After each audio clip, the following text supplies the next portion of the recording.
I have just a very simple question here. If today people are being called to join the military to fight for their country in case of an external attack in Africa, how many people do you think in these countries? How many countries the citizens will be willing to just join the military and go fight and die in the battlefield? If people are being called up to join the military, look at, for instance, South Africa, Nigeria, Kenya, Senegal, and even likes of Uganda, Tanzania, Eritrea, go to Rwanda.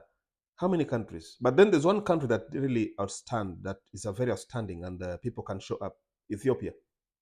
Ethiopians are people who are willing to show up. You remember when there was a war, it's not like a civil war, but when they had a problem with the Tigray, the Oromia, you find people who are showing up to the military for the cause. Even in Tigray, Tigrayans were showing up to join the Tigrayan army. You find the Oroma or the Oromia region, they were showing up to join their army in those regions. And even the national military of Ethiopia, people are showing up so that they want to protect what they stand for. So when you talk about wars in Ethiopia, they're very passionate about wars. Look at the history of Ethiopia, whereby people were showing up. This is why they were able to even defeat the colonialists back then when they were fighting the likes of the Italians. They defeated them. So you look at several wars in Ethiopia in history. People are showing up to fight for the cause to protect their land and their dignity and their sovereignty. So that's who Ethiopians are for you.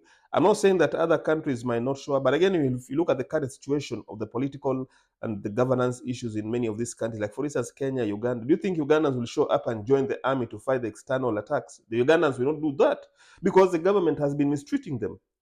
So if you tell a Ugandan to just join the army of Museveni so that they can defend themselves against Kenyans or against Ethiopians or against most of them, they'll tell you, oh, let the military do it. They've been killing or they've been committing some atrocities on us.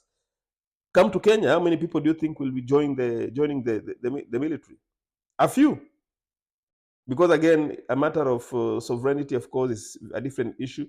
But again, there's something called patriotism. Are we really patriotic to our country so that we can even take a bullet for our own countries? Hmm? Nigerians, for instance, Nigerians, each and every government has really mistreated Nigerians. Do you think Nigerians will show up for their military? They can just join the military to go defend themselves against Ghanaians? The answer is no.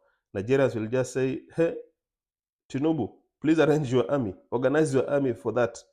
So that's about patriotism. I think patriotism is now something of a question in many of these African countries.